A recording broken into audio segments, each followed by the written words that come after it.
ಅರವಿಂದಪುರ ರಾಜ್ಯದ ರಾಜ ವೀರೇಂದ್ರನು ಅಪಾರ ಧನ ಸಂಪತ್ತಿನ ಹೆಮ್ಮೆಯಿಂದ ತುಂಬಿದ್ದ.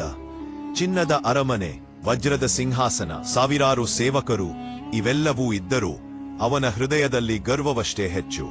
ಬಡವರ ನೋವು, ಜನರ ಸಂಕಷ್ಟ ಇವೆಲ್ಲ ಅವನಿಗೆ ಅಪ್ರಸ್ತುತ. ಒಂದು ದಿನ ರಾಜ್ಯಕ್ಕೆ ವಿಚಿತ್ರ ಯೋಗಿ ಬಂದ. ದರ್ಪ ಹೆಚ್ಚಾದರೆ ಬದುಕು ಪರೀಕ್ಷಿಸುತ್ತದೆ ಎಂದು ಯೋಗಿ ಎಚ್ಚರಿಸಿದ. ರಾಜನು ನಕ್ಕ.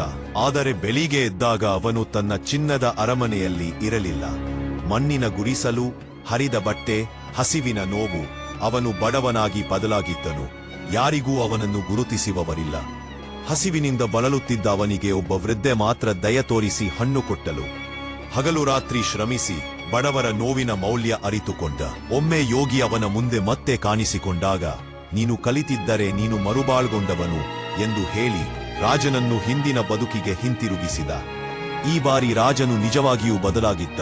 ಬಡವರಿಗೆ ಆಹಾರ, ರೈತರಿಗೆ ನೆರವು, ಜನರಿಗೆ ನ್ಯಾಯ ಇವೆಲ್ಲ ಜಾರಿಗೆ ತಂದ ಮನುಷ್ಯತ್ವ ಎಂದು ತಿಳಿಯಿತು.